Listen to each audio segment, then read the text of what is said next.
Several speakers today and yesterday have mentioned the topic of civic engagement. I think New Orleans is a beautiful example of civic engagement. In spite of shortcomings across the board, the response to Katrina by private individuals and humanitarian organizations was enormous.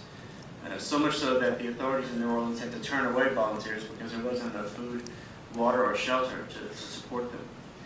But still, thousands of people traveled to New Orleans and spent many days or even weeks helping that not only New Orleans but the entire Gulf Coast to recover. And many organizations are still there as recovery still takes place, as people restore their lives and their infrastructure.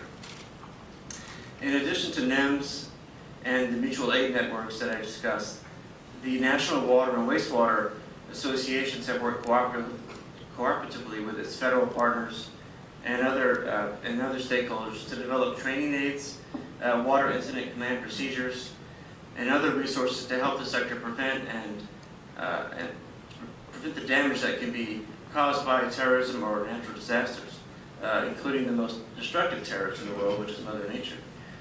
Some of this work has been coordinated through what we call the Water Sector Coordinating Council, in conjunction with the Government Coordinating Council, which is comprised of EPA, DHS, FBI, and others. Michael Lindsley from the FBI mentioned these councils yesterday.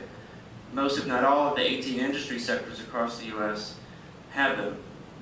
In the case of the water sector, the council is comprised of water and wastewater utility managers, the National Water and Wastewater Associations.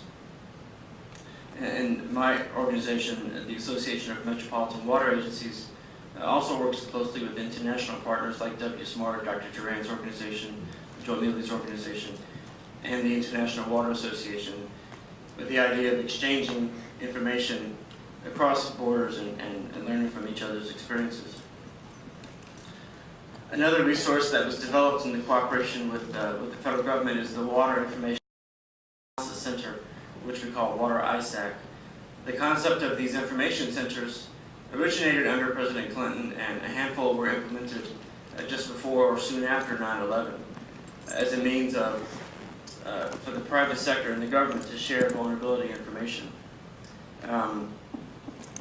The Water ISAC, in this case, is the communication arm of the Water Sector Coordinating Council, and it disseminates threat warnings, training resources, databases of biological agents, emergency preparedness information, and many other resources to thousands of utilities in the U.S., Australia, and Canada.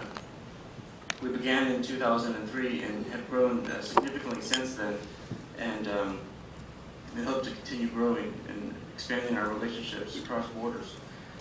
Let me conclude by noting that a number of these lessons learned in this new infrastructure for mutual aid and incident command were tested this past summer before, during, and after three large Atlantic hurricanes, Hurricanes Gustav, Hannah, and Ike. These made landfall in the southeast and in Texas and Louisiana. One which ironically and of course unfortunately destroyed the house of the chairman of the Water Sector Coordinating Council. These networks, along with the Water ISAC, were helpful in providing the situation reports that the federal and state agencies needed, and a coordinated communication among utilities and incident commanders during and after the hurricanes. And finally, what is clear to me from this symposium is that there's no single solution to protecting infrastructure and from terrorism and natural disasters and providing emergency response. The U.S. model is just one model, and there are multiple models in the U.S. And without a doubt, there's much room for improvement in all of our countries in emergency response. And I think that's why it's so important that utilities, the government, researchers, practitioners, NGOs share knowledge and expertise in forums like this. And we wish the organizations here the best of luck, and we're there to support you.